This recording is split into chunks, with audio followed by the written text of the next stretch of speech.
Temos 19 participantes, vamos dar início ao nosso encontro do mês de julho, com a doutora Carla Balesteiro.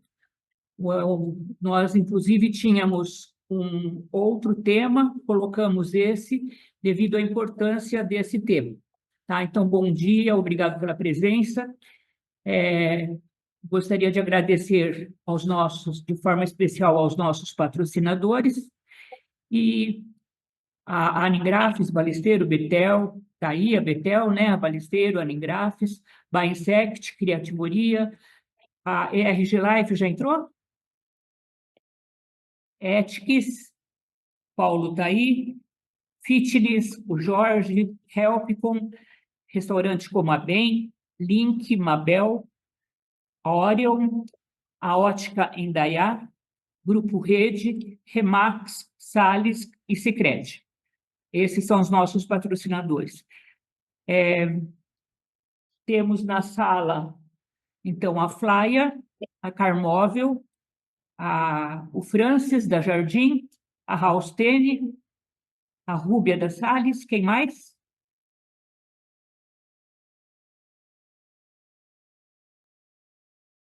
Bom, durante a apresentação a gente vai vendo e podemos dar início à palestra. Por favor, doutora Carla. Eu vou compartilhar a tela aqui com vocês, para a gente iniciar. Todos estão vendo? Acho que não, né? Depois da Sabrina, então vamos lá, de novo. O Nagano, a doutora, a Flávia, o Jorge, Betel, a Mazurki, a Bruna, Grupo Imbra, seja bem-vindo, primeira reunião que você está participando. Muito obrigada, é um prazer.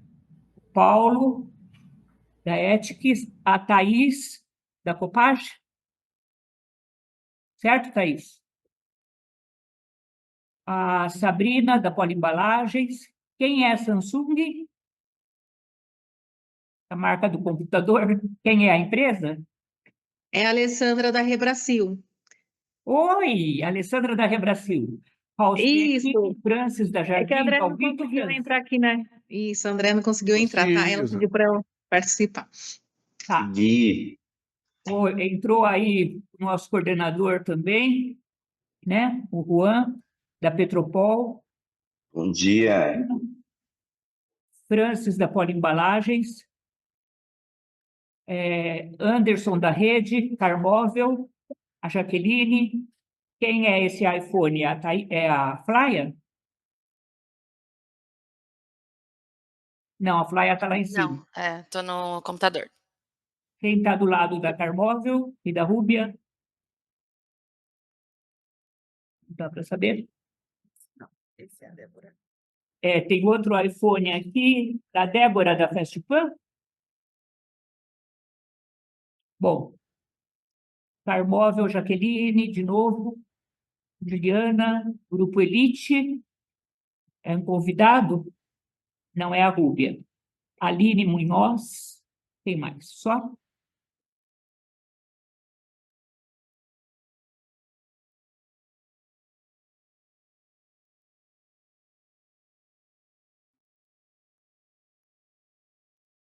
Flávia. Eu queria só, antes da gente começar, né, porque é um tema bem específico aqui, com um nome bem juridiquês, né? E só para a gente aquecer, né, como a gente está aqui online hoje, a gente está sempre presente, fica mais fácil essa interação. Eu não sei se o host aí consegue me dar acesso para compartilhar minha tela. Acho que já estou com acesso, né? Eu vou convidar vocês. Obrigada. Eu vou convidar vocês, eu vou compartilhar um QR Code, e é um site, eu não sei o quanto vocês já participaram de reuniões online, treinamentos online, eles usam bastante esse recurso, que é para promover essa interação, e a gente quer fazer esse aquecimento para entender aonde é que a gente está, né, para facilitar aqui para a doutora Carla, que vai apresentar esse conteúdo para a gente, para entender o quanto esse assunto é conhecido nosso ou não, tá? Então, eu vou compartilhar aqui. Vocês façam a leitura, por favor, do QR Code. Vejam se já está aparecendo aí para vocês. Agora sim.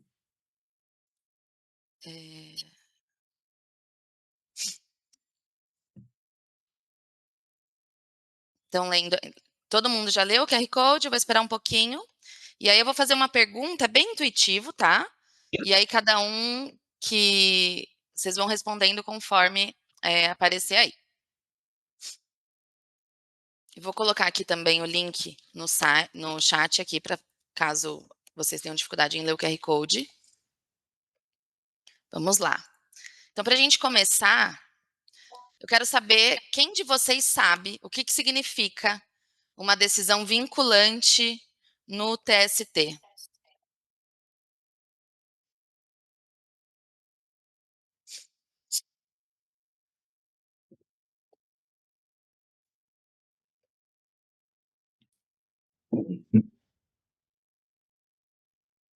Joia, a gente tem 17 pessoas aí online, vou esperar 13 já responderam, vou esperar mais o pessoal responder. Olha só, isso é um sinal, doutora, que todo mundo confia em você, hein? Porque mesmo sem saber o que é. Vieram assistir. Isso é credibilidade. Acho que principalmente porque não sabe, né? Sim. Vieram aprender, né? Exatamente. Bom, muito bem, obrigada aí pela participação. Então, a grande maioria não sabe, então acho que é um bom ponto de partida, né, doutora, para você começar aí traduzir. Sim. E antes de ir para os seus slides, eu queria só que cada um colocasse aqui também, em uma palavra, como é que vocês chegam para esse encontro. Assim, tem vários espaços aí, vocês podem colocar mais de uma palavra, né, mas é uma palavra por campo, para a gente entender como é que todo mundo está chegando hoje aqui para essa reunião.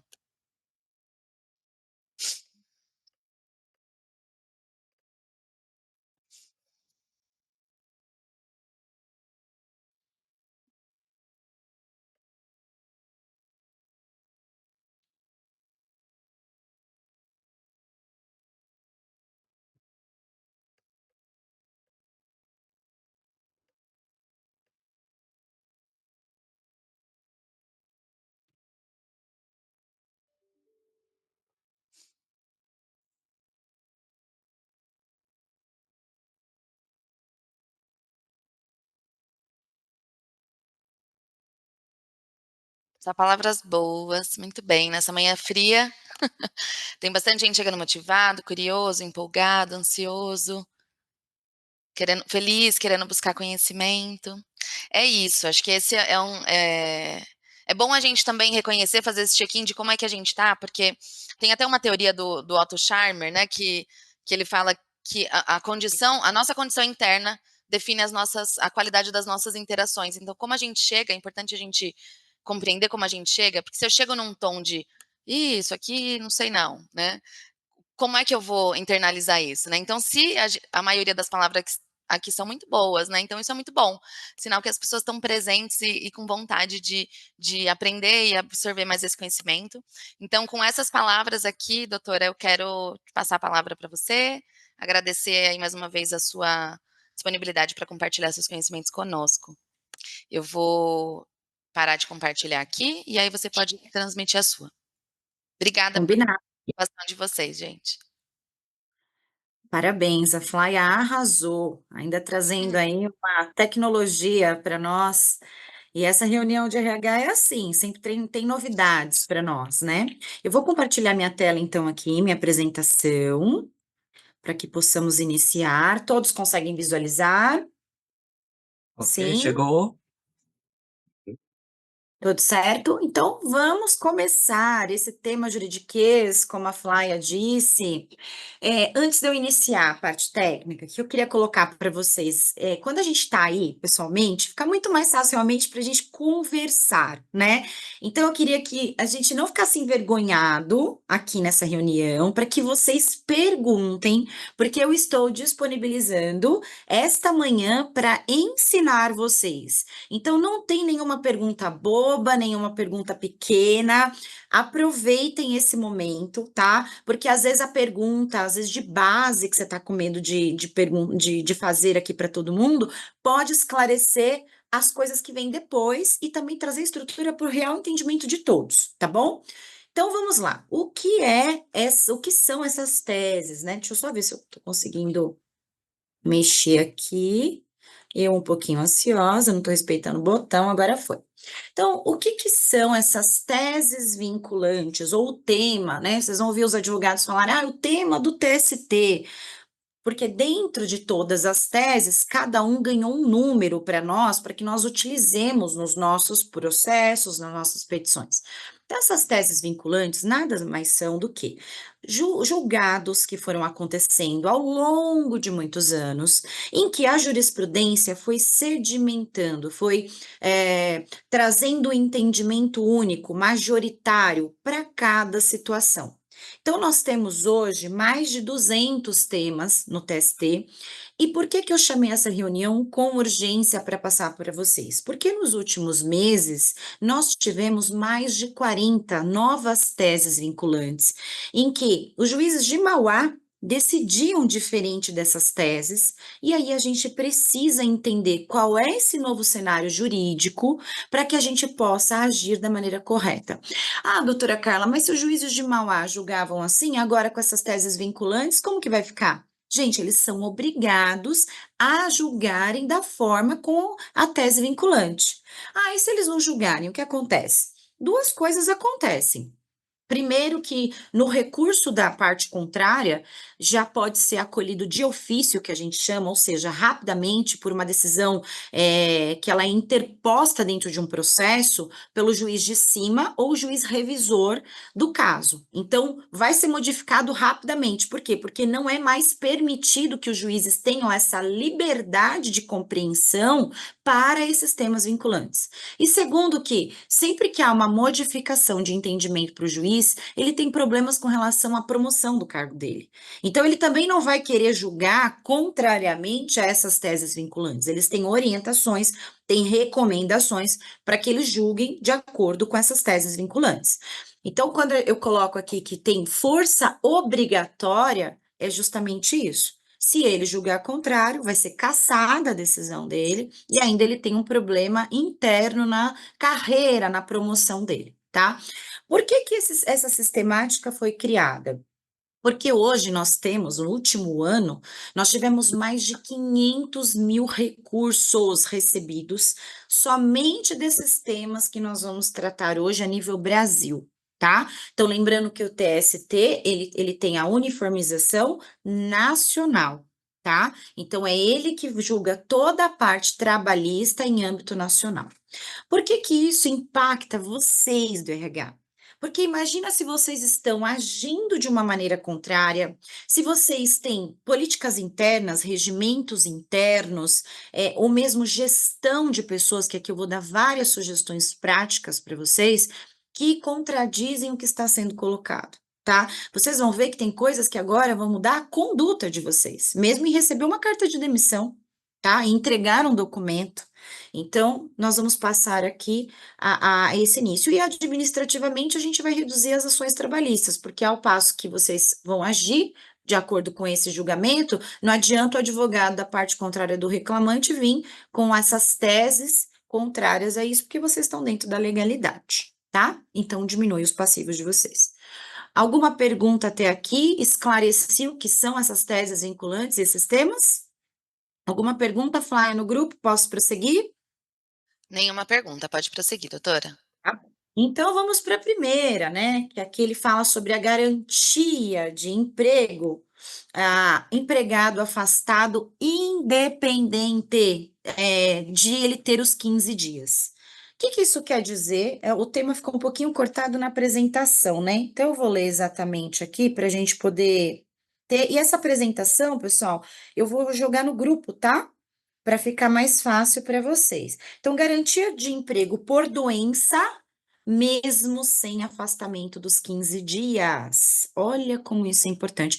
Eu já comecei com essa, que é impactante, porque vocês do RH pensam o seguinte: somente se ele for afastado pelo INSS é que eu tenho que me preocupar com uma reintegração, é que eu tenho que me preocupar com uma estabilidade de 12 meses. Gente, não é mais necessário. Não é necessário ter emissão de CAT, não é necessário ele constatar isso depois que saiu. Ele pode constatar a existência da doença e entrar com processo administrativo trabalhando, tá? Qual é o único requisito desse entendimento? É se a doença dele tem nexo causal com o trabalho dele. Olha o tamanho da importância e do problema e de processos que nós teremos aqui. Porque vocês do RH vão precisar ter um gerenciamento da parte ergonômica de vocês, dos PGRs, do PCMSO, para entender quais as áreas de riscos vocês têm dentro da empresa de vocês, para que vocês possam monitorar atestados que comecem a ser entregues para o RH. Quem consegue fazer isso hoje em dia, gente? Isso é um RH estratégico, é o tal do RH 4.0.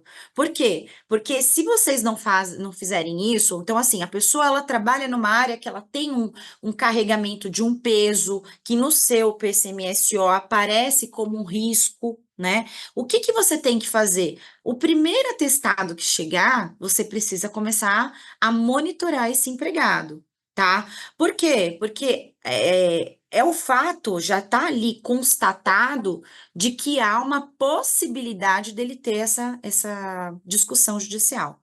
Ah, doutora, mas ele só entregou um atestado, ele está há 10 anos aqui na empresa.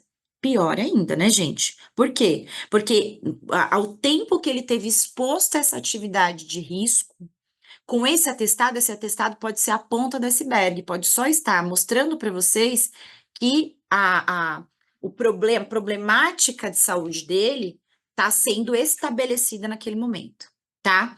Então, hoje, os processos judiciais, ele pode entrar com um atestado ou com nenhum atestado, tá? Ou com nenhum. É que vocês do RH conseguem monitorar. Então, primeira dica para vocês: monitorarem os documentos de saúde ocupacional, estarem presentes, alinhados com o pessoal de saúde ocupacional, para produzirem isso de uma maneira realista. Opa, não sei se alguém ia falar alguma coisa. Este documento, ele não pode ser aquele documento que vocês compram para suprir uma obrigação legal. Quem é que faz isso? Acho que só lá na Conchichina, né? A gente fala. Não, na verdade, a gente sabe que até mesmo os donos das empresas têm uma certa resistência em investir sobre isso.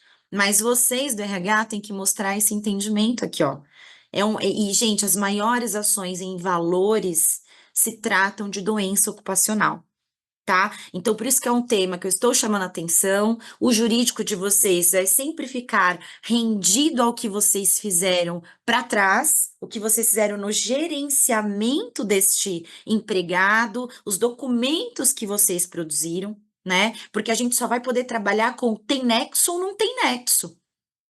Tá? Então, como que uma médica, uma perita judicial chega lá no trabalho, na empresa de vocês para fazer uma perícia, o que ela vai achar de documentação? O que vocês vão entregar para ela para mostrar que vocês têm um estudo daquela função, um teste de ergonomia que vocês tenham feito, tá? A Ethics, não sei, o Paulo tá aí, Paulo? Acho que tá, né? Se você puder abrir aqui um pouquinho. Eu lembro que nós fizemos uma reunião entre nós e você falou dessa necessidade de demonstração documental, mesmo da parte ergonômica, né? Que você já coloca isso nos PGRs, não é mesmo? Você quer fazer algum comentário para ajudar, alguma dica? Bom dia, pessoal. Sim, doutora, como a gente conversou, acho que faz todo sentido, né? A doutora fala, né? Os maiores processos são relacionados à doença porque elas têm valores indenizatórios, né? Quando a gente fala de insalubridade e periculosidade, a gente sabe que são 10, 20 ou 40 de salubridade, últimos 60 meses, então esses custos são muito altos, né? Então compensa o investimento na gestão de saúde ocupacional, né? E lembrando só que esse afastamento de nexo, né? Isso que essa tese que a doutora trouxe é um afastamento menor que 15 dias já enquadra. Mas lembrando que o superior a 15 dias, o perito do INSS, ele vai na lista C do decreto 3048, que depois eu posso compartilhar com vocês, o cruzamento é CID versus CNAE da sua empresa. Às vezes ele nem avalia o trabalhador. Se ele falar assim, eu tenho uma CID-M, uma lombalgia versus o KNAI da DUPS, da Fly que tá aí, já pode dar um enquadramento de nexo de causa, né? Então, o período INSS ele faz esse trabalho, CID versus KNAI. E aí a empresa, como que ela contesta esse afastamento? Através dessa documentação que a doutora mencionou. Opa, legal, meu KNAI é uma indústria, eu tenho sim esse nexo com essa CID, porém, nós temos análise preliminar ergonômica, nós temos treinamentos, nós temos medições quantitativas dos riscos, nós temos entrega de EPI, nós temos... E aí, sim, a gente consegue contestar esse nexo, né? Porque o nexo ele pode ser tanto de um levantamento de peso do ambiente de trabalho, como um levantamento de peso de uma academia, né? Então, é esse o trabalho que a empresa tem que fazer, controlar do muro para dentro. Do muro para dentro, a gente vai ter documentação, treinamento, melhoria no ambiente de trabalho, maquinário, automações, e aí por aí vai, né? Então, a gente não consegue, e a defesa, né, do jurídico vai ser em cima disso. Não, aqui dentro a gente tem. Agora, se ele adquiriu uma doença, a gente tem que comprovar que não foi dentro da empresa. E mesma coisa quando a gente fala dos fatores psicossociais, é a mesma coisa, como eu disse na palestra, né? Aqui dentro a gente tem um ambiente seguro, tem um ambiente saudável. Lá fora, se o cara está endividado, se ele pegou consignado, se ele separou da esposa, aí é outra questão. A gente vai demonstrar que o nexo da CDF, do saúde mental dele, não é relacionado ao trabalho dele aqui, né? Então, é esse o fator preventivo, né? É ter a documentação bem elaborada, ter os treinamentos normativos e realizados, ter documental, né? Então, eu pego alguns clientes que às vezes eles até dão treinamento, mas não tem comprovação, né? E aí a gente não tem como dar subsídio para o jurídico fazer essas defesas, né? Então, eu acho que é esse o ambiente. E antes disso, como a doutora falou, né? Essa apresentação de atestado, né? A gestão do atestado, né? Então, muita empresa não faz essa gestão. Chega o atestado, lança os dias lá e guarda naquela pastinha e aí não trata disso, né? Então, é essa CID que vem, que eu preciso confrontar essa CID, se essa CID tem nexo com a minha atividade. E aí, levantar a mão na hora. Opa, realmente aqui eu tenho uma CID M de ombro e meu colaborador ele faz movimentos com a mão acima da linha do ombro. É nexo isso aí. Então, eu preciso ter uma atenção nesse cara. É um cara bom, vamos tratar ele, vamos melhorar o ambiente. É um cara que já apresentou, é um cara que não está contribuindo com a empresa, vamos desligar ele. Então, decisões têm que ser rápidas, né? Então, assim, as empresas ficam demorando para fazer desligamentos, e aí, quando vai fazer o desligamento, esse cara bate no consultório, ele vai trazer uma ressonância, ele vai trazer um exame, e a gente não consegue dar aptidão de demissão para ele, né? Então, a gente fala para a empresa, o funcionário é bom, trata ele, melhora o ambiente de trabalho, e agora o funcionário é ruim, está prestando muito atestado, não perca tempo, gente, desliga rápido, porque esse cara ele vai te dar problema, né? Então, essa decisão tem que ser rápida do RH ali, junto à liderança, junto à medicina do trabalho, jurídico, porque essa é a nossa experiência do dia a dia. E na hora que ele chegar no consultório com um exame, uma ressonância, um ultrassom, alguma coisa, vai ser complicado fazer o desligamento dele, porque vai ter nexo com o trabalho dele. É um problema de ombro, ele levantava peso, eu fazia movimento repetitivo. É isso, doutor. Tá certo, muito obrigada pela sua contribuição. E olha só, além... Eu ia tirar só uma dúvida, doutora, mas pode concluir. Não, só lembrando da ginástica laboral também, porque os treinamentos, às vezes a empresa não quer parar para fazer, né? Mas precisa, tá? Se eu não tiver nenhum documento de treinamento, eu não consigo. E a segurança do trabalho também pode mostrar se é necessário fazer pausas e a ginástica laboral. Os juízes têm perguntado muito em audiência de doença para os meus clientes se tem a ginástica laboral. Então, se tem risco, vamos pensar em implantar isso, tá? Pode falar, Flávia. Bom, então 2 perguntas, tá? Só para... Acho que pode ser uma dúvida de mais pessoas. Qual é o período de afastamento, ou de estabilidade, de garantia de emprego? É de 15 dias ou é de um ano? Não, 12 meses, é a 12 mesma meses. garantia lá da lei previdenciária. Tá? E quem avalia o nexo causal, né? Então, por exemplo, vamos supor que eu tive esse exemplo que o Paulo trouxe, né? Alguém trouxe um atestado M, se de M tem nexo aqui com o meu KNAI, eu mesma, eu tenho que mandar ou eu assumo o risco, como é que fica isso no dia a dia na prática? você tem um auxiliar especialista que é o médico do trabalho, né, Paulo? Acho que também no seu dia a dia é assim que funciona. O médico do trabalho é que ele vai poder te dar esse norte. Mas cuidado, porque tem médico do trabalho que é muito medroso ou muito afastador de nexo e de cuidados devidos. Então, o equilíbrio desse profissional é importante, você ter certeza do que está sendo feito. O importante é sempre envolver a segurança do trabalho com o médico do trabalho. Então, é um trabalho conjunto que é possível você dizer, olha, aqui eu tenho mais risco ou não. Pode falar, Paulo, eu vi que você abriu aí. Não, é só, acho que a dúvida da Flávia também, doutor, acho que é uma dúvida geral, tipo, ele pegou o atestado de um dia, como está no exemplo aí, e aí ele volta a trabalhar e segue a vida, né? E que hora que ele pode, quando ele for demitido, ele pode entrar pedindo, ó, eu tive um atestado lá e tal, é nesse momento, mas no dia a dia, em regra, não vai mudar muito. O problema é o risco que a gente tem de acontecer uma solicitação do empregado perante essa estabilidade, seria isso?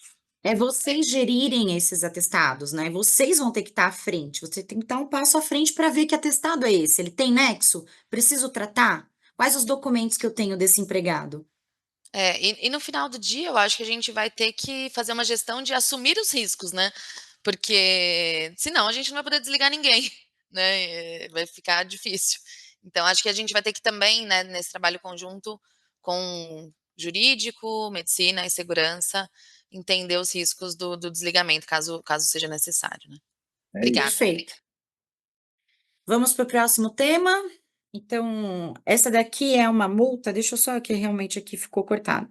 A multa do 477, ela se aplica mesmo se houver o pagamento em dia das verbas rescisórias, mas eu não entregar toda a documentação rescisória.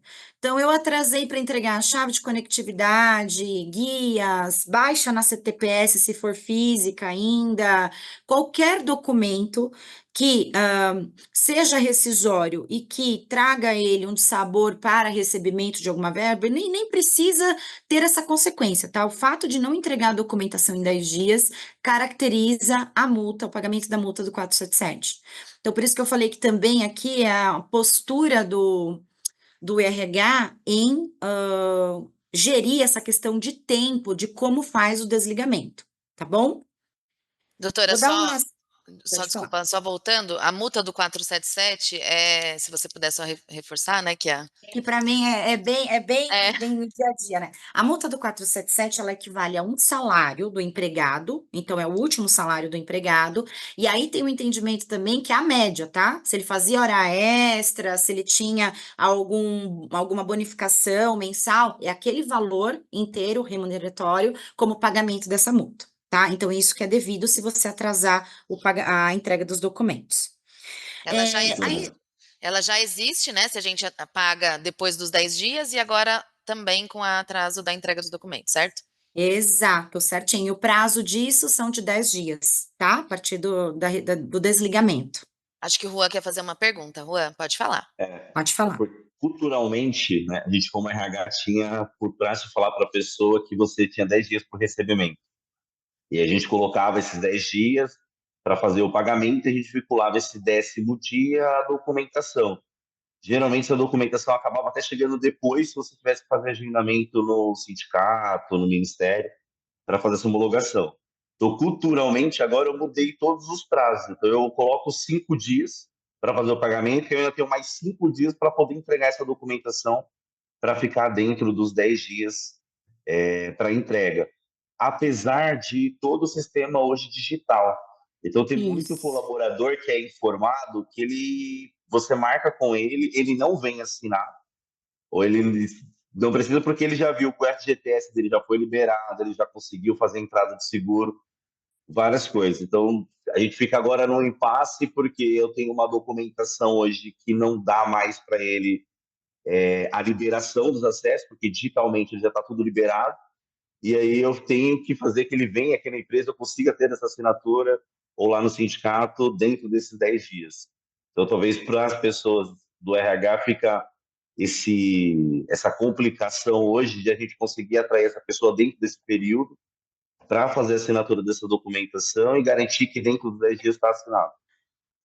Uma coisa que é importante com a sua colocação, Juan, é que hoje, realmente, se o empregado não quiser mais ir na empresa assinar a documentação, ele não está obrigado. Ele realmente pode falar, não quero, e aí? E o que o RH vai ter que fazer? Encaminhar, respeitando a LGPD, então vai ter que ver a questão de e-mail que você será encaminhado. Vocês devem, não é podem, encaminhar toda a documentação rescisória via e-mail do empregado, tá? Porque eles não precisam mais comparecer aí. Hoje é tudo digital, tá? Então, é importante. O que eu oriento? Mesmo física, carteira física, dá para a gente fazer a baixa digital. Então, realmente, esse período da homologação dos 10 dias, ele, de maneira física, ficou facultativo. E a obrigação de vocês é monitorarem dentro dos 10 dias tudo. Entrega física, ou e-mail, ou digital, né? Não envie pelo celular, porque tem processos já falando sobre a questão de vazamento de dados, de furto de celular, roubo, com dados sigilosos, não é o mecanismo correto, tá? E aí vocês encaminham dentro dos 10 dias por e-mail que estão seguros desse prazo, tá? Perfeito. Mais alguma dúvida com relação a esse tema? Não. Não é? Então, a próxima, gente, a exigência de certidão de antecedentes criminais. Eu sei que vocês sabem que algumas funções são tranquilas em solicitar os antecedentes, né? E aqui realmente reafirmou que somente no caso de uma justificativa legal ou uma função que a natureza o exija, né? Senão, viola a intimidade e gera dano moral. Mas eu trouxe aqui para vocês uma observação de uma função que eu não sei se todos sabem que pode ser solicitada essa certidão de antecedentes. E hoje, cada vez mais, as empresas estão investindo nessa função, que é o quê? Trabalhadores com acesso a informações sigilosas ou a sistemas sensíveis. Então, o que é isso? Eu trabalho na indústria, só que o meu diretor ele está desenvolvendo um aplicativo ou uma tecnologia ou um segredo industrial na qual a pessoa que trabalha com tecnologia de informação ela tem esse acesso estratégico a essas informações. Então, aqui você vai poder pedir o atestado de antecedentes criminais para a contratação desta empresa. Não é do seu TI de manutenção, não é isso. É de uma pessoa que seja um desenvolvedor, que tenha acesso a essa matriz, a esse bem, porque, querendo ou não, essa tecnologia, ela é o quê? Ela envolve valor. E uma vez vazada, ela pode trazer grande dano ou prejuízo ao empresário, tá? Então, quis trazer essa observação para vocês, né? Chamar a atenção, porque eu achei importante vocês conhecerem essa exceção, tá? Doutora, o Nagano quer, acho que fazer uma pergunta. Pode falar, Pode Nagano. fazer. Doutora, mas, por exemplo, no caso, se vai contratar um terceiro, uma empresa, então, as pessoas que forem trabalhar nesse projeto, a empresa tem que oferecer, então, esse atestado? Seria isso? Olha só, e a gente está falando de uma relação jurídica de PJ. PJ, quando você contrata, aliás, nos meus contratos, a gente coloca que qualquer violação de sigilo e confidencialidade são altas as multas, além de perdas e danos. Então, é uma outra relação. Aqui que nós estamos tratando é relação de empregado, CLT. Com o PJ, você vai colocar uma multa no contrato de prestação de serviços. Tá? Então, são duas coisas diferentes, porque a Justiça do Trabalho, ela fechava muito essa possibilidade de você aplicar qualquer penalidade, ela ainda fecha, você tem que ter provas, mas antes, na contratação, pedisse essa certidão de antecedentes criminais, tá? Já na contratação de PJ, você mesmo pode fazer uma varredura para ver se você acha, né? Inclusive, aqui no meu escritório, a gente tem um sistema que a gente faz essa verificação, né? Tem processo, que processo que é, o que foi pedido nesses processos, para quem contrata, quem adere, seja na prestação de serviço, seja na parte do vínculo trabalhista, tenha segurança para saber desses históricos, tá? Ok, Podemos obrigado. seguir? Sim. Vamos lá. Agora tem uma aqui que foi criticada muito pelo juiz, inclusive, que eu trouxe a última vez para vocês, que é o seguinte. Pode, claro. Desculpa, acho que não consegui levantar a mãozinha aqui. No nosso caso, muitos clientes, né, acabam pedindo essa pesquisa. Existe algo assim mais sólido? A gente pode colocar num contrato entre empresa e cliente essa responsabilidade, se caso houver essa multa, alguma coisa do tipo? Você não pode colocar de maneira direta, porque quando você faz essa verificação, querendo ou não, ela vai gerar uma discriminação, concorda comigo? Porque somente nesses casos destas funções, se for dessas funções, você pode. Agora, Uhum. normalmente, Vanessa, o que que acontece? Eles querem saber de toda a contratação, não é isso? De todo empregado. Você é ajudante geral, eles querem saber. Então, porque isso vai gerar uma discriminação. Mas você pode colocar lá que eventuais perdas e danos, responsabilidade direta e indireta, você pode buscar, sim, uma responsabilização deles, tá? Não Mas pode essa ser explícito, né? Exato, tá? Por quê? Porque você só tem exceção desses casos, tá? Perfeito, obrigada. De nada. Agora, essa questão da gestante. Então, eu tenho uma gestante na empresa, a gestante não quer mais trabalhar, ela não gosta do trabalho, ela quer ser demitida. O que que ela faz? Olha, doutor, eu vou entregar aqui uma cartinha de demissão. Eu não quero ir no sindicato, não gosto do sindicato, não contribuo para o sindicato, não vou no sindicato. Mas tá aqui, ó, de próprio punho, manda o áudio, escreve. Eu não quero mais trabalhar, eu quero demissão. Vocês da RH podem aceitar essa carta de demissão? Não, gente, está claro que carta de próprio punho, áudio, declaração pública de que ela não quer mais trabalhar na empresa, que ela está pedindo demissão, só é válida se tiver assistência do sindicato. Vocês não vai ter validade nenhuma se vocês aceitarem essa carta de demissão de próprio punho sem assistência sindical, e ainda vocês vão ter que pagar a estabilidade e até pode ser que tenha que reintegrar, a depender do período que ela entrar com a ação, tá? Então, não aceitem sem a assistência Quando, do sindicato. doutora, quando você fala assistência do sindicato, seria exatamente o quê? Ela teria que, através do sindicato, formalizar esse? Duas coisas podem ser feitas. Ela pode, antes da homologação lá no sindicato, fazer a carta de demissão com o carimbo deles, tá? Que ela foi avisada, assistida e lá, ou fazer a homologação no sindicato, que também vai constar a ressalva do sindicato, que esteve presente, que foi avisada, que está abrindo mão, que está pedindo demissão, tá? Então, são as duas formas práticas que vocês têm. Ok. Combinado?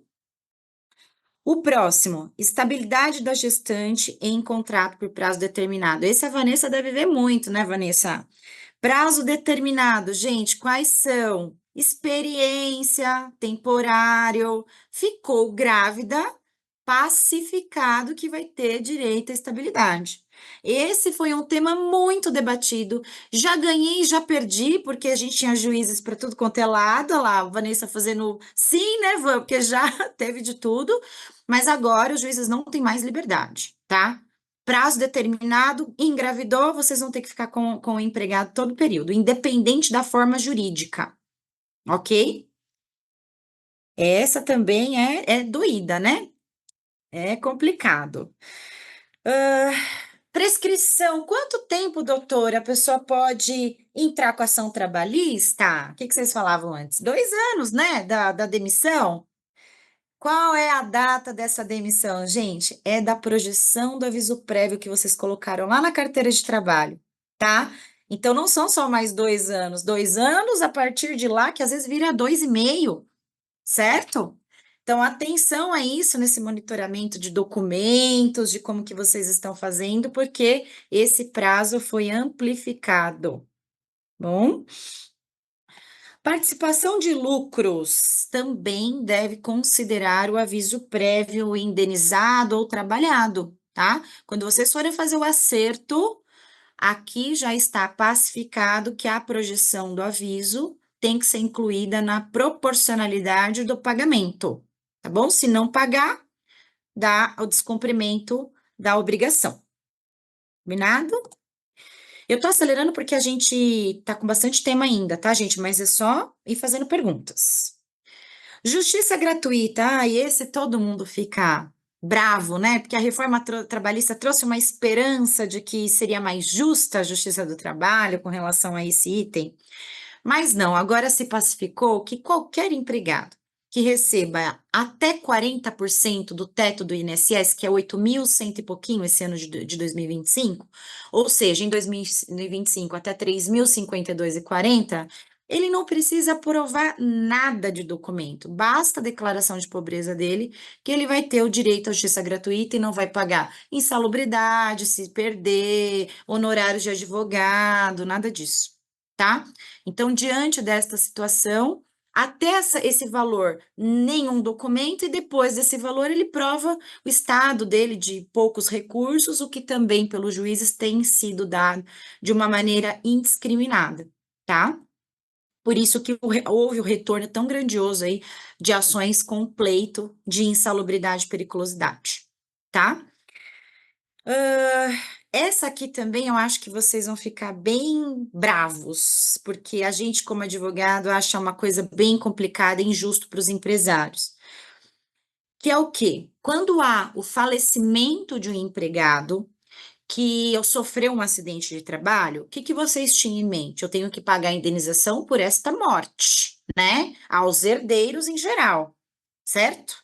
Então, a indenização estava ligada ao fato morte, né?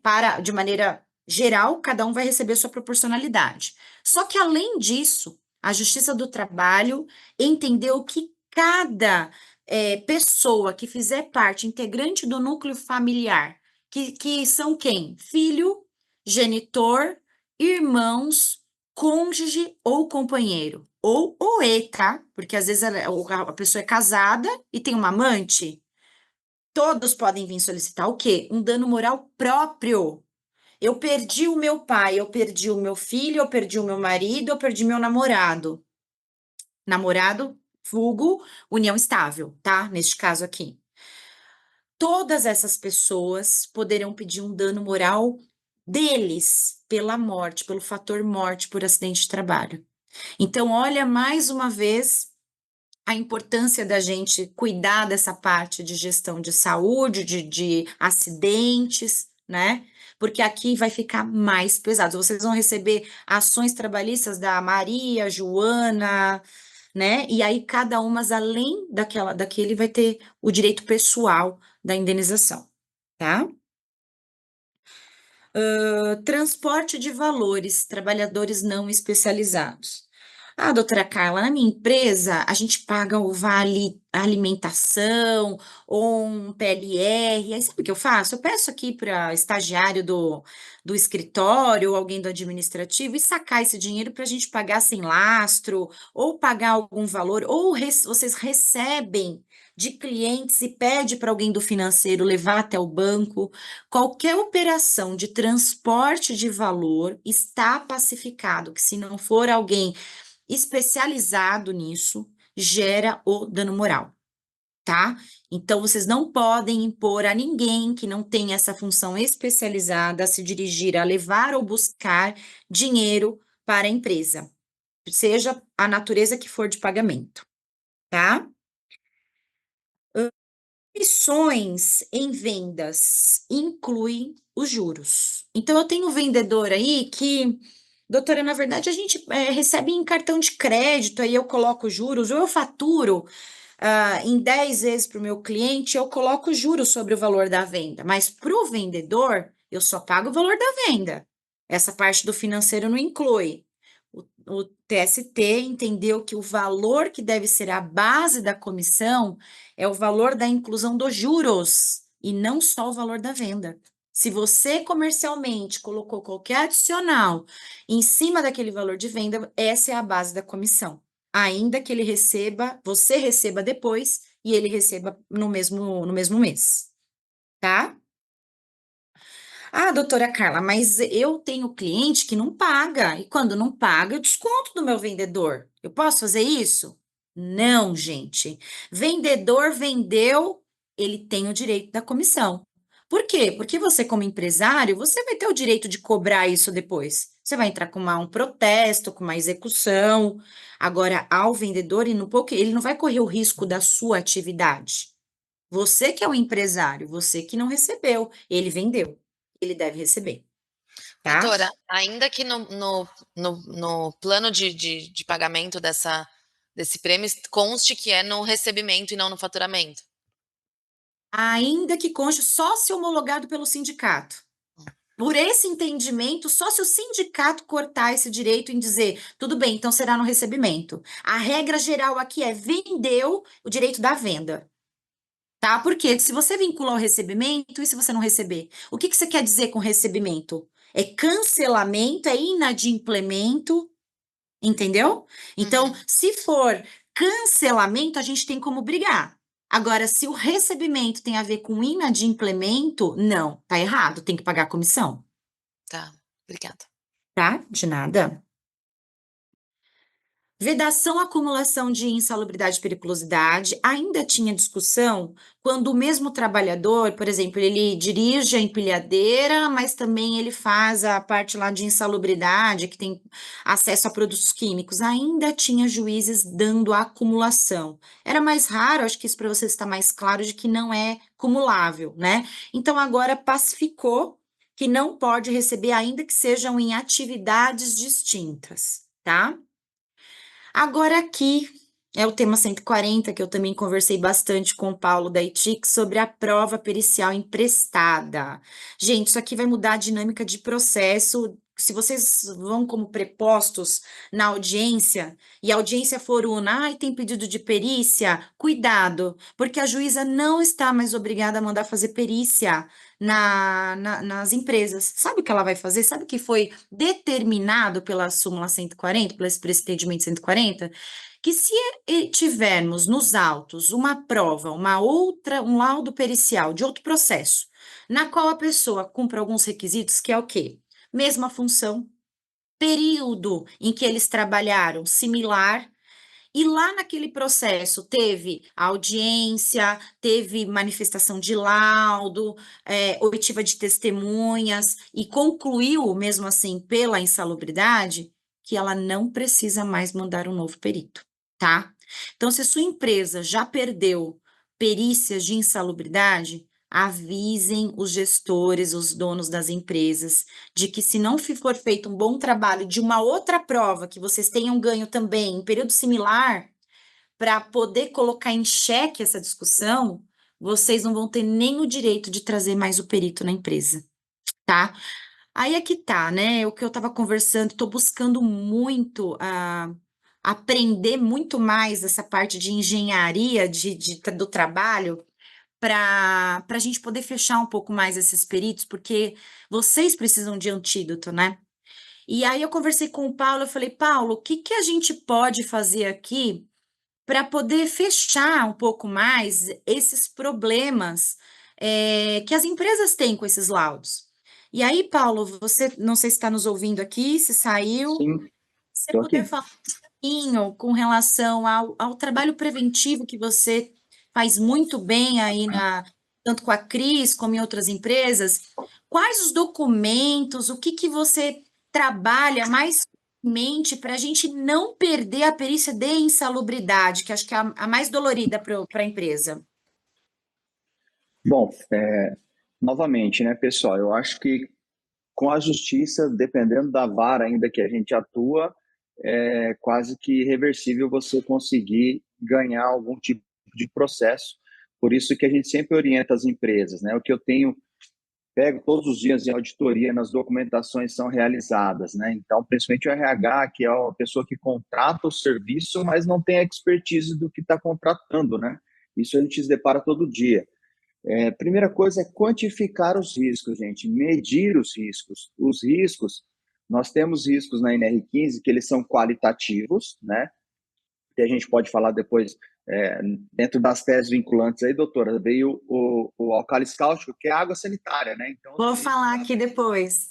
então, ele era um risco do anexo 13 da NR15, que era qualitativo. A pessoa tinha contato com a água sanitária, fala-se que são álcalis cáusticos, e os peritos todos enquadram como isso. Graças a Deus, essa tese aí veio agora falando, ó, se é uma água sanitária que a gente usa em casa, que a minha da limpeza usa para limpar o banheiro, não vai enquadrar, né? Então, isso aí é uma coisa boa. Então, isso são riscos qualitativos, como o biológico também, que a doutora, não sei se a doutora vai falar também, da súmula 448, né? Limpezas que limpam banheiros de grande circulação. O judiciário dá insalubridade e ponto, e não tem muito como brigar, né? Então, são riscos qualitativos. Isso é uma discussão mais jurídica, que vai para a súmula, para teses vinculantes.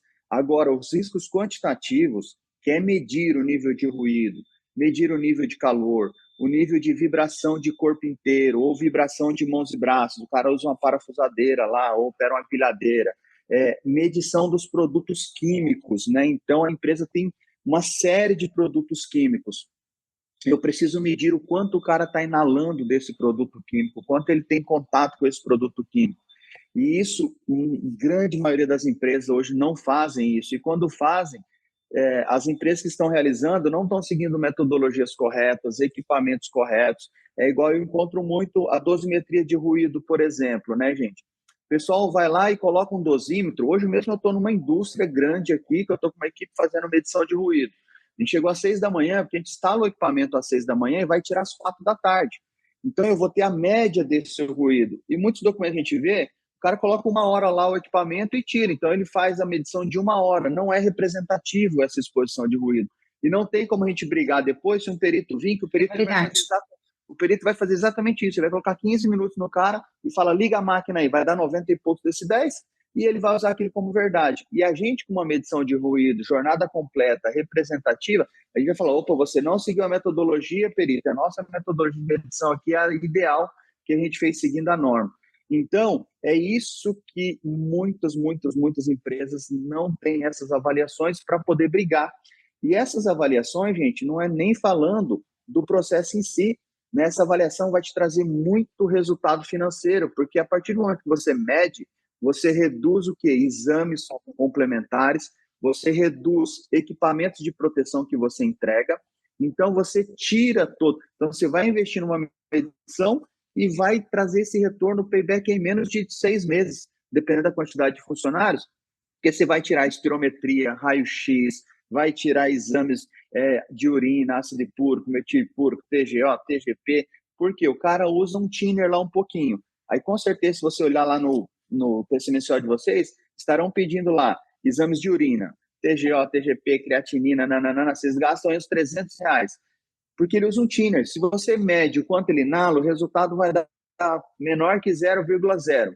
Eu não preciso mais pedir esse exame de urina. O médico não deve pedir, porque ele não precisa monitorar biologicamente esse trabalhador, porque o nível de exposição dele deu menor que 0. Então, por que a gente faz exames complementares? Para monitorar biologicamente esse trabalhador. Então, se o trabalhador não está exposto, eu não preciso monitorar. Então, assim, invistam em medições quantitativas. Vai te defender no processo trabalhista e vai te trazer um auxílio na redução de custo que você tem. Então, essa parte da documentação é super importante vocês avaliarem as avaliações como estão sendo feitas. Vai defender muito essa questão do processo de insalubridade. Aí os qualitativos aí é mais questão jurídica. Súmula 448, né, doutora? Biológico. O cálice cáusticos agora também. Então, aí a gente tem que ter uma outra gestão. E para eliminar de tudo, entrega de gestão de EPI, gente. Na mão, empresas com mais de 20 a 30 funcionários não conseguem fazer gestão na mão. Isso é comprovado. Né? Então, sistematizar isso. Entrega eletrônica, sinais, alertas, gestão de controle, de assinatura, porque senão, na hora que chega lá na frente, todo esse trabalho, você perde os 60 meses porque deixou de entregar o EPI. Obrigada, Paulo. E realmente, gente, é tão frustrante para a gente. Às vezes eu perco 3 meses porque faltou um comprovante, né? E aí, qual é a penalidade? Pagar o valor dos honorários periciais inteiro. Né? Então, às vezes o cara tinha 5 anos de trabalho, a gente perdeu 3 meses, vai ter que pagar o valor de R$3.500 ou um pouco mais aí de honorários.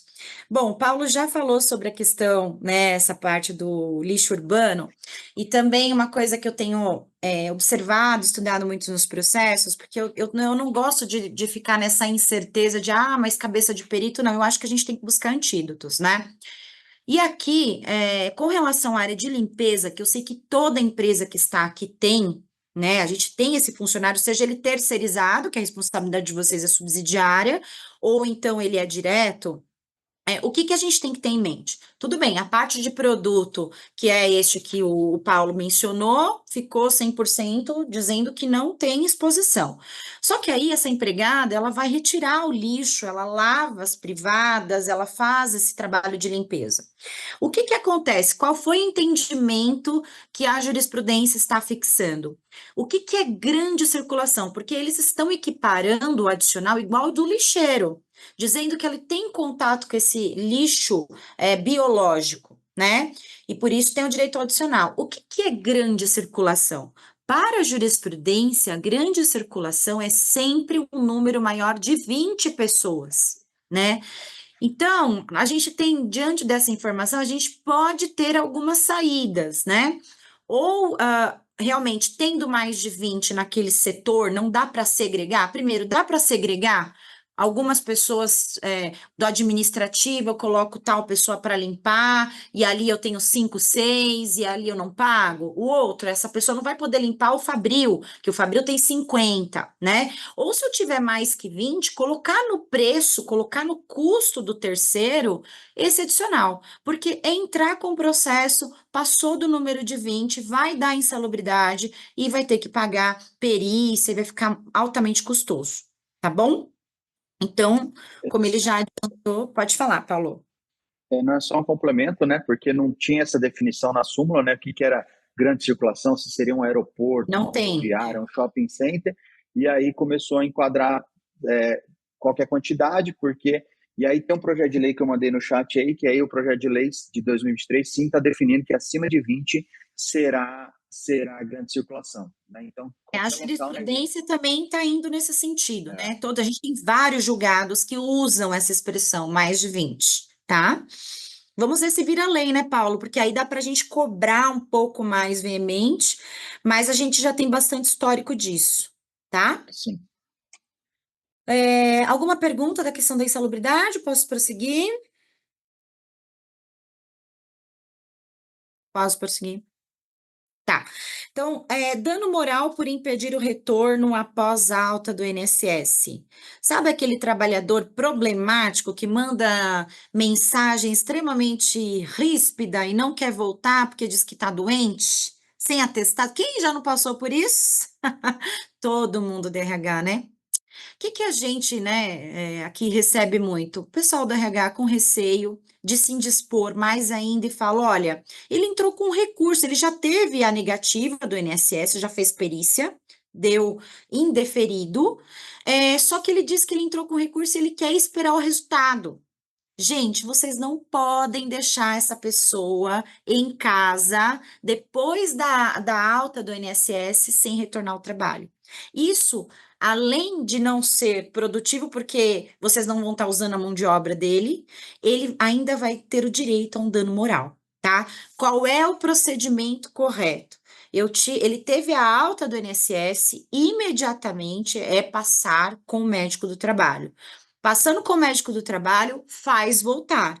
Ah, mas ele disse que vai esperar, ele não apareceu. Manda telegrama, formaliza e coloca lá. Você precisa retornar sob pena de abandono de emprego, tá? Esse gerenciamento dessa situação, ele traz.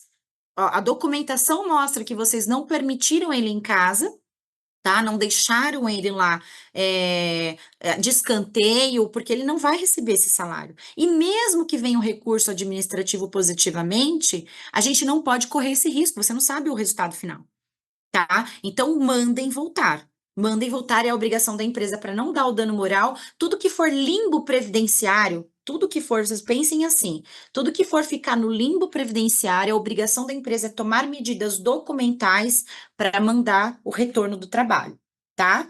Óbvio, eu tenho o meu médico do trabalho que disse que ele não tem condições, doutora. O INSS disse que deu alta e o médico do trabalho falou que ele está inapto. Aí vocês vão pagar o salário com ele em casa. Aí é uma outra situação. Mas se o médico do trabalho disser que ele pode retornar, é para voltar a trabalhar, tá bom? Outra questão, reter a carteira de trabalho por tempo excessivo gera dano moral automático.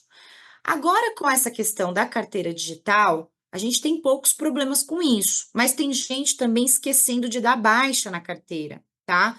Então, se você terceiriza essa parte, fica atento, tá? Foi revogado o artigo 53, que falava de 48 horas, agora são 5 dias, mas até 48 horas ele tem que ter o direito de visualizar essa baixa, tá? Ou o registro. As duas coisas são importantes e têm a mesma presunção de dano moral, tá? Pensão por redução da capacidade pode ser acumulada com salário. Aqui também, mais uma problemática da questão da doença ocupacional. Vamos supor que vocês têm uma pessoa trabalhando e ela entra com processo trabalhista. Ela está trabalhando. E aí, lá na perícia, ela está recebendo o salário dela, certo? Vocês não podem mandar embora, senão dá demissão discriminatória. Ela vai passar por uma perícia médica e vai apurar que ela tem uma redução de capacidade e não uma incapacidade total. O que vai acontecer? Vocês serão condenados a pagar dano moral, pensão mensal vitalícia pela redução, e agora o TST entendeu que, mesmo assim, ele tem direito a continuar trabalhando com estabilidade, tá? Na minha visão, isso aqui é uma dupla penalidade, porque se eu estou indenizando por uma incapacidade, eu não teria que ter ele não teria que ter o direito do salário, porque como que ele trabalha, produz e ainda assim é indenizado, né? Mas depois de muita discussão, isso é um tema também que os juízes de primeira instância têm criticado muito, mas eles vão ter que seguir, tá? Então, tem direito à pensão e ao salário. Cuidado com reintegrações. Aonde mais está pegando isso? A pessoa vai embora, entra com processo, consegue a reintegração ao trabalho, tá? Ela vai ter direito o salário da reintegração e a pensão, a indenização até a idade do IBGE, que a gente sabe que esses valores são altos, tá bom? Esse aqui realmente doeu, né? E aí eu trouxe uma decisão do TST, que demorou bastante esse processo em primeira e segunda instância, mas por fim ele coloca aqui, ó, que a acumulação do salário da reintegração com a pensão mensal vitalícia é possível, tá? Vou mandar, tá no material aqui de vocês. Doutora, só um ponto complementando aí, né? Quando o funcionário ele sofre algum tipo de acidente, ele vai para o INSS, ele pega um benefício B94, ele continua recebendo essa indenização também, mas ele continua trabalhando com salário. Exato. Né? Então, é muito atento esse benefício, né? Sempre olhar o benefício, B91, 92, 93, 94, tem que ficar muito atento para não enquadrar no 94, porque aí o seu FAP vai lá para cima, né? Porque aí são valores exorbitantes do custo do INSS, né? Então, o cálculo do INSS é frequência, gravidade e custo. Então, uma indenização até, dado BGE, 77 anos lá, custa 600, 700 mil para o INSS. Aí o seu FAP vai lá para cima, porque o custo para o INSS ficou muito alto. Então, olhar Perfeito. Gerenciar, né, esses benefícios também. E hoje é possível a gente fazer essa consulta, né? Depois eu posso até disponibilizar um link aqui que dá para vocês fazerem a consulta, tá? Multa por atraso nas verbas rescisórias em caso de rescisão indireta.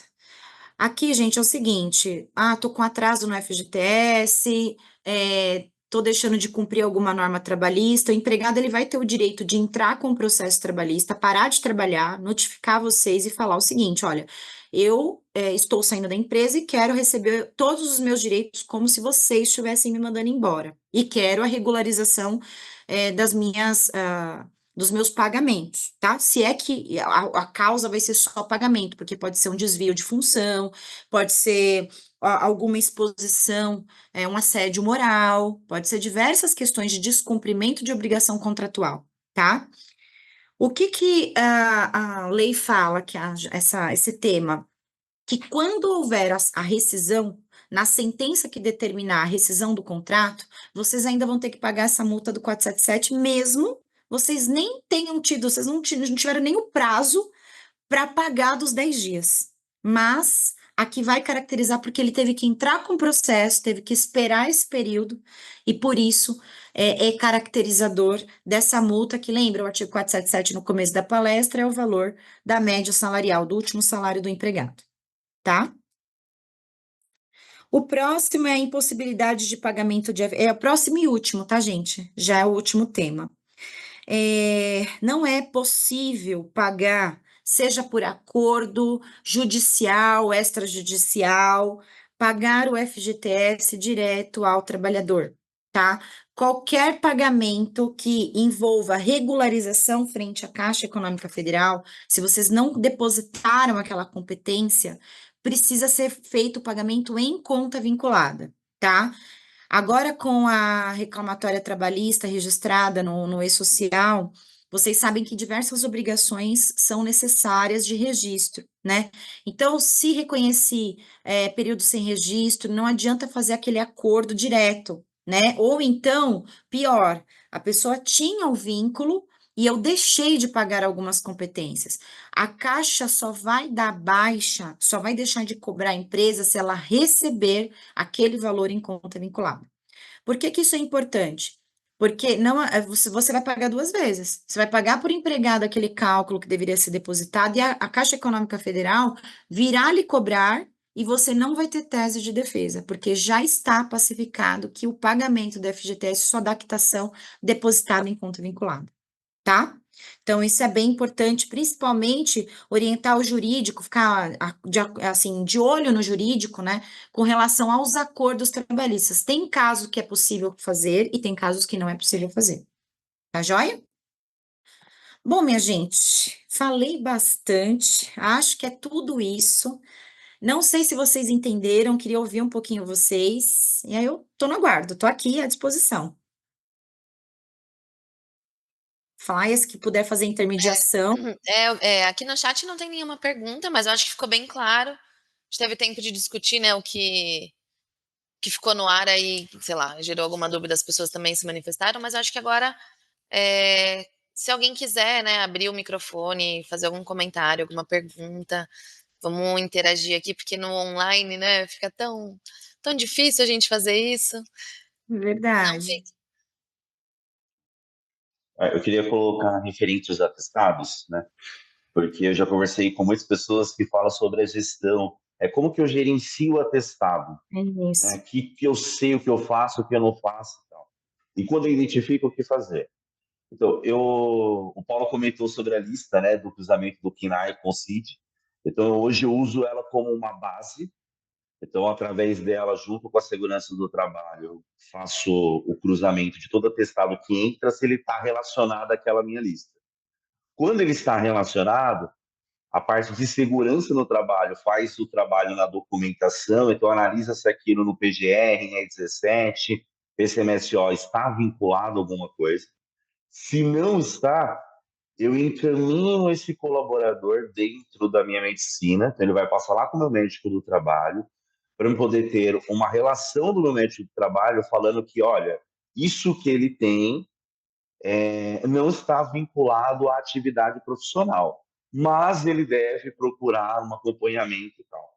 Como eu ofereço o plano de saúde 100% dos meus colaboradores, aí o RH, eu puxo ele aqui para dentro do RH e começo a trabalhar ele junto ao plano. Então, eu vou acompanhar o tratamento dele, vou agendar a consulta dele, vou fazendo todo esse trabalho, que eu também vou gerando a documentação, para dizer, ó, ele tem um problema, esse problema não está vinculado ao trabalho, mas mesmo assim, eu estou ajudando, auxiliando ele nesse tratamento dele.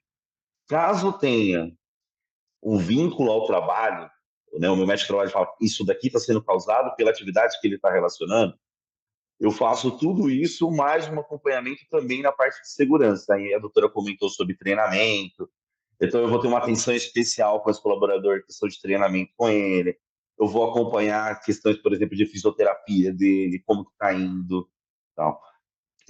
Parece ações simples, mas lá na frente, quando você tem uma ação dessa, você tem uma base documental muito diferente de quando você ignora esse atestado, porque ele geralmente ele vem picado, ele não vem um afastamento grande, ele deu um M54.4, dor lombar baixa, um mês atrás, aí daqui 2 meses apareceu de novo, aí daqui 3 meses apareceu 2 dias desse atestado. É difícil você conseguir perceber que está acontecendo alguma coisa se você não fizer uma gestão de atestado. porque você não vai encontrar um afastamento superior a 15 dias, você não acha um afastamento tão grande, e no decorrer do ano esse caso pode passar assim despercebido, até porque esse colaborador pode nem comentar no ambiente de trabalho que isso está relacionado a alguma atividade que ele esteja fazendo lá dentro. Então, ia deixar um ponto aí de dica para todo RH: gerenciar atestado é fundamental. Parece que a gente é curioso, né? Fica querendo saber da vida do outro e tal, mas eu vejo que isso traz até um benefício, porque eu já tive colaborador que falou assim: pô, eu nem sabia que isso daqui tinha tratamento. E ele tinha uma hérnia de disco, que veio anterior, não era relacionado ao trabalho, mas ele achou que isso daí era normal, era uma dor que todo mundo sentia. E com o tratamento, a terapia, ele não precisou fazer cirurgia nem nada, mas melhorou. Nunca mais ele sentiu isso. E veio do monitoramento de atestado. Eu só percebi que esse atestado se repetia ao longo do tempo, em determinadas ocasiões, e era atestado sempre de um dia, nunca superior a um dia.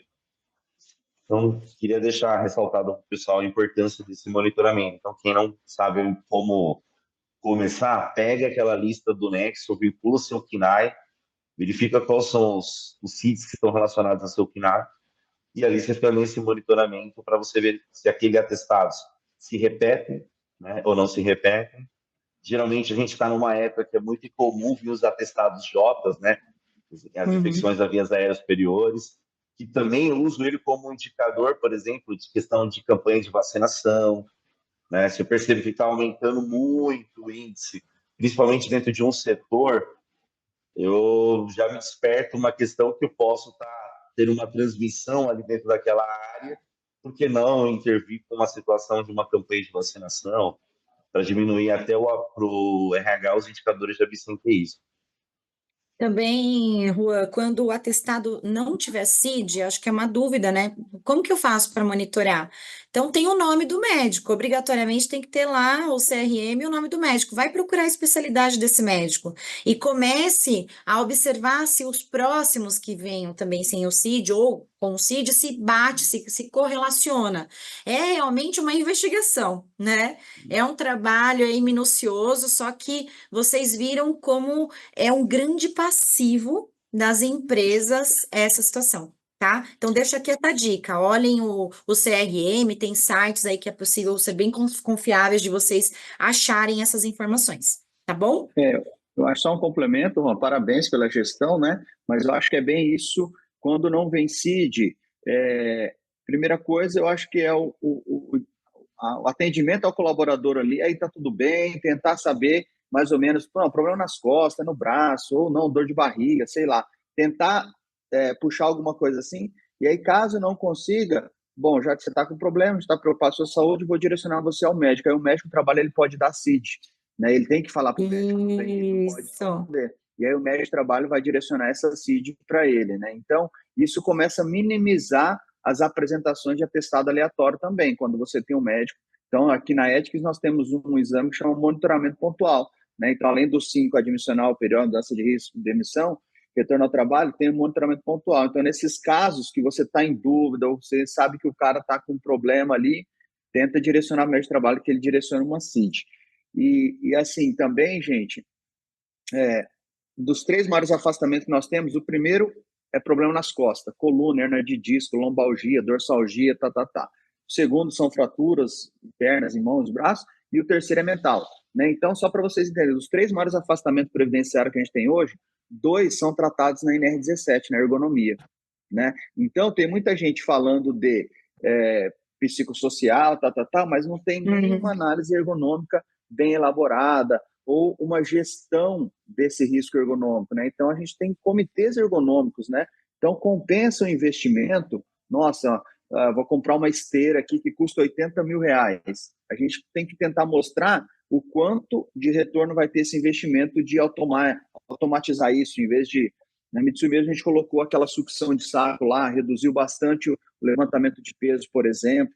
Então, mostrar o quanto custa esse afastamento mediante esse investimento na melhoria ergonômica, né? Então, a ergonomia ela é fundamental, que é maior queixo, o maior afastamento que tem no Brasil hoje é costa, né? Coluna, disco, dorsalgia, lombalgia. Tem que ficar muito atento, porque hoje todo mundo levanta peso, né? Todo mundo faz movimentos errados, né? Então, acho que isso é importante, aí, ficar atento a esses afastamentos. Perfeito. A Nilza conseguiu voltar, Nilza? Jorge? Tem alguma coisa para fechar? Não, eu acho que é isso, né? No fim, né? Eu acho que saber disso traz, de certa forma, mais previsibilidade, né? Porque se vem uma reclamatória de algum desses assuntos, a gente já sabe que é um tema que não tem grandes possibilidades de ganho, então isso traz um pouco mais de segurança até, né? Para a empresa conhecer isso. Então, obrigada, doutora Carla, mais uma vez, por dividir. Queria fazer uma última pergunta aí, se alguém tem alguma dúvida. Só fazer uma colocação aqui, que eu acho que a gente não falou, doutor, e está numa das teses vinculantes, que eu mandei até no grupo lá, a troca do cilindro da empilhadeira.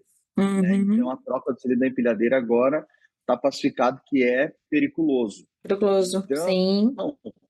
A gente tem que fazer alguma estratégia, né? Definir quem vai trocar esse cilindro. Não sei, se tem eletricista, eu sei que é difícil, vai ter conflito de setores ali. O eletricista já recebe periculosidade, ou mecânico, é possível ele trocar? Não, em vez de 10 trocarem, vamos definir 1, 2 só para trocar? Porque, e aí, doutora, depois vai dizer, se começar a pagar, eles vão retroagir, pedir, bom, começou a pagar agora, eu já tinha, ou essa tese conta a partir de agora, né? Os últimos 5 anos, como vai ficar isso? Mas essa troca que eu tenho feito bastante perícia quanto a isso, né? Pela NR16 não dá periculosidade, de novo, mais uma coisa que a norma trabalhista fala que não tem, né? Mas aí vem uma tese vinculante aí falando que está pacificado e quem troca o cilindro tem. Então, isso aí é um ponto de atenção. E outra nota só queria pôr, que a doutora falou um pouco de ginástica laboral. Doutor, é muito bom ginástica laboral, mas o que eu tenho visto nas empresas, tem ginástica laboral, lá todo dia 10 minutos para, mas a eficiência disso, ela é muito baixa se você não fez a base. Não adianta você dar ginástica laboral e o cara continua levantando o saco lá, você não melhora a condição mecânica, automática, reduz esses riscos, né? Então é melhor você investir, né, numa análise de risco e na melhoria do ambiente, porque eu vejo muita gente querendo, a ginástica laboral é a cereja do bolo, né? Depois que você tem todo aquele ambiente ergonomicamente adequado, regulamentado, aí você vem com uma ginástica laboral para melhoria. Mas eu vejo que empresas estão investindo muito dinheiro em ginástica laboral e não estão investindo na eliminação, na redução do risco ergonômico, né? Então, é meio incoerente a gente investir esse dinheiro, né? Direcionar bem o dinheiro. Depois que fizer essa adequação, vamos para a ginástica laboral, é uma coisa legal. Mas acho que é esse minhas últimas colocações. Certo, obrigada, viu, Paulo? Bom, eu queria agradecer a todos a atenção, obrigada. Eu me coloco à disposição. Se alguém aqui ficou um pouco acanhado, queira me perguntar diretamente, sabe que meu número está aí à disposição para todos. E agradecer a oportunidade novamente. Obrigada, Flávia, você arrasou aí, intermediando, viu? Obrigada, doutora. Obrigado, Flávia. Pessoal, era isso que eu ia falar, né? Por favor, pessoal, abrir as câmeras aí para a gente tirar essa foto aí para reportar o nosso grupo aí. Precisa parar de compartilhar ou não precisa, Nagano? Não precisa, pode deixar. Atenção, ó, temos 22 participantes aí, pessoal. Tem muito pouca câmera ainda, hein? Por favor.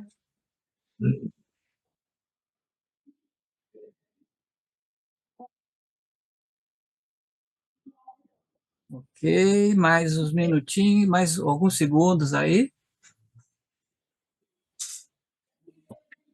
Ok, pessoal, então, a dica, se ajeitem aí na câmera, estou vendo que o pessoal está um pouco ainda mal enquadrado, ok?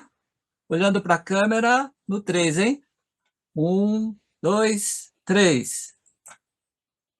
Ok, obrigado. Bom, Jorge, aparece aí. Oi, Jorge.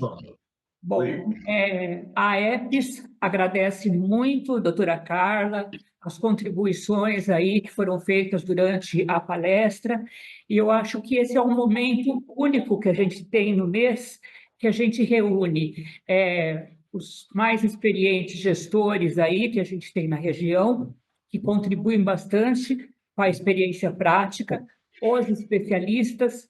Então, eu acho que a gente não tem nada a temer. Quando a gente tem uma dúvida, quando a gente tem assim alguma coisa, é só entrar no grupo de recursos humanos, no grupo jurídico, né, que a gente vai ter uma resposta certa, uma resposta que vai tirar a gente de qualquer embaraço. E eu peço a gentileza de vocês de indicarem a EPS para colegas de vocês, tá? Porque a palestra que a gente teve hoje não tem preço, né? E a tabela de associação é muito baixinha, né? E a gente precisa de representatividade e hoje deveríamos ter aqui mais de 50 participantes, em função do tema, que é um tema extremamente importante, certo? Então, muito obrigada. Jorge, gostaria que você complementasse.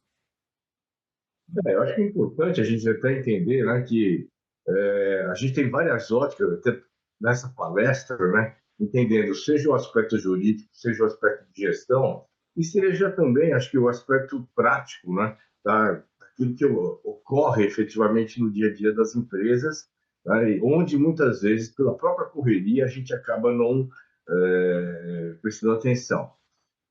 Eu acho que é fundamental que todos, né, realmente exponham efetivamente suas dúvidas aí, sempre possível.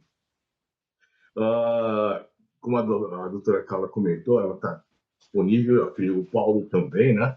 Então, esse tema, né, referente aí à parte, né, da segurança do trabalho, eu acho que é fundamental que a gente consiga melhorar dentro das empresas. Isso faz parte até daquilo que a gente vai falar de qualidade de vida mesmo, né, que a gente tem que está participando sempre dentro das empresas. Agradeço, né, a Carla, ao Paulo pela contribuição. A Fly realmente alguma novidade tecnológica aí, isso é muito legal, tá? Porque a gente acaba muitas vezes no mundinho, né? E é muito legal que a gente tem essas opções aí. Da mesma forma, o Nagano, né, que dá toda essa disponibilidade, né, nos recursos, né? E transformando a gente mais digital, né? Que a gente está precisando aí, né, Nilza? Muito mais digital do que analógico aí. Ok? Então, muito obrigado. E eu acho que todos puderam aproveitar bastante o conteúdo dessa palestra dada hoje. Então, É isso, gente. até o próximo encontro, né? Até o próximo mês. Vamos aí, se vocês tiverem alguma sugestão, a gente aguarda. Se não, a partir de hoje, a gente já começa a pensar no encontro do próximo mês. Tá certo? Tá? Então, muito obrigado aos coordenadores, aos patrocinadores e a todos os associados. Tá bom? Obrigada. Até o próximo mês. Obrigada, doutora Carla. Obrigada, imagina. Bom dia a todos.